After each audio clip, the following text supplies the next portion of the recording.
എന്തൊക്കെയുണ്ട് വിശേഷം? വീട്ടിലെ പേരൊക്കെയാ ഇപ്രാവശ്യം നിറയെ പിടിച്ച് ഓ, കുറച്ച് പിടിക്കട്ടെന്ന് വിചാരിച്ചു. ഈ കടയിലെ ഫ്രൂട്ട്സ് കഴിക്കുന്നതാണ് എത്രയോ നല്ലതാ ഈ വീട്ടിലുണ്ടാക്കിയ പേരൊക്കെ. അതുകൊണ്ട് ഉന്റെ കല്യാണമൊക്കെ കഴിച്ചിട്ട് എങ്ങനെയുണ്ട്? പണ്ട് വീട്ടിൽ വരുമ്പോൾ ഭാര്യയെ മാത്രം പേടിച്ചാൽ മതിയായിരുന്നു, രണ്ടെണ്ണം അടിച്ചോണ്ട് വരുമ്പോൾ. ഇപ്പം മരുമോളെയും കൂടെ പേടിക്കും. ഇത് മോന്റെ കുഞ്ഞിനല്ലേ എഴുതുന്നെഴുതിയേ? എന്തായി? കാണാൻ ഗംഭീരമായിരുന്നോ? അതൊന്നും പറയണ്ട. എന്തു പറ്റി? ഇപ്രാവശ്യം ഗന്ധനാട്ടം കൊണ്ടല്ലേ എഴുതിനെഴുതിയേ? അതാ കുഴപ്പമായത്. കുഞ്ഞിനെ അങ്ങോട്ട് കയ്യിലോട്ട് കൊടുത്തത് ബ്രോക്കർ 2 പല്ലങ്ങ് പറിച്ചെടുത്ത്. എന്തായാലും സർജറി കൂടെ എഴുതിരുത്താഞ്ഞ കാര്യമായി. അപ്പൊ എന്നാ നമ്മളൊന്ന് കൂടുന്നത്? കുറച്ച് ദിവസം ആയില്ലേ കൂടിയിട്ട്? സാധനം ഞാൻ കൊണ്ടുവരാം. അവള് കേൾക്കണം.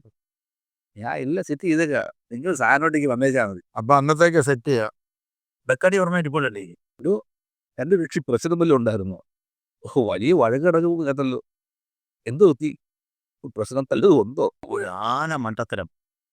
ഭാര്യയുടെ പടമെടുത്ത് ഫേസ്ബുക്ക് ആണെന്ന് പറഞ്ഞ് ഇട്ടത് OLX-ലായി. എൻക്വയറി എന്ന് പറഞ്ഞാൽ ഭയങ്കര എൻക്വയറി. ഫോൺ എടുത്തെടുത്ത് എനിക്ക് തീരെ സമയം കിട്ടിയില്ല. കഷ്ടകാല സമയം. എന്തോ പറയാനാ? ശനിയാഴ്ച. ശരി, കാണാം. ശനിയാഴ്ച. ഓക്കെ.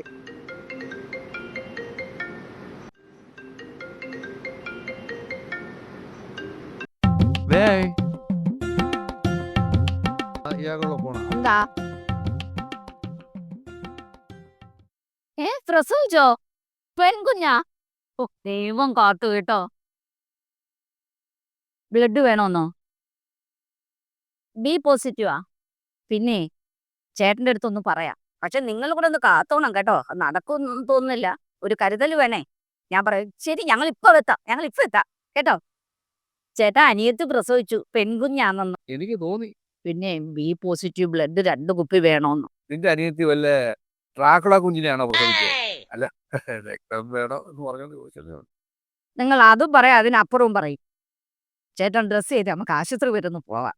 എനിക്ക് നല്ല മേലുവേദന, ഞാൻ വരുന്നില്ല. അങ്ങനെ പറഞ്ഞാൽ പറ്റത്തില്ല. എല്ലാ വേദനയ്ക്കുള്ള മരുന്നുണ്ട്. ഇപ്പൊ ഞാൻ കൊണ്ടുവരാം. ഇപ്പൊ പമ്പ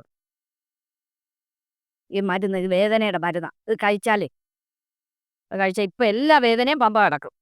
ഈ പമ്പ കടന്നിന്റെയും എരിമേലി വരെ ഒന്ന് കടന്നു കിട്ടിയാൽ മതി. ഓ, നിങ്ങൾക്കെല്ലാം തമാശയാ. ഇങ്ങോട്ട് വാ ചേട്ടാ, ഒന്ന് വാ ചേട്ടാ. പെട്ടെന്ന് നമുക്ക് ഹോസ്പിറ്റലിൽ പോവാൻ ചേട്ടാ.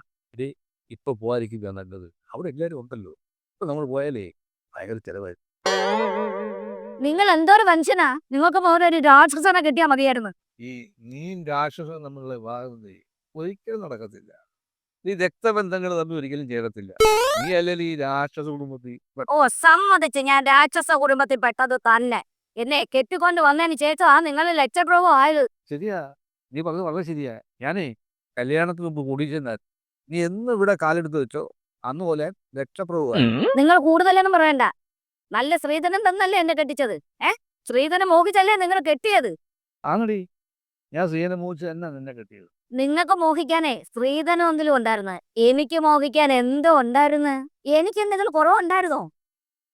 നിന്റെ കുറവുപോലെ ഞാൻ എണ്ണി പറയട്ടെ. എനിക്ക് കുറവുപോലെ ഒന്നും താമസിച്ചില്ല. എനിക്ക് കൊള്ളാതെ തന്നെ കിട്ടാതെ പോയത്. ഞാൻ ഇത്രയും പറയുന്ന സമയത്ത് എന്തായിരിക്കട്ടെ. ഇത് ഇടിവെട്ടുമ്പോഴേ ഈ മേസിൽ ചോപ്പ് ചെയ്തിട്ടുണ്ടല്ലേ വലിയ അപകടം കൊള്ളും. അതുകൊണ്ട് രാത്രി കഴിക്കാൻ വല്ലതും.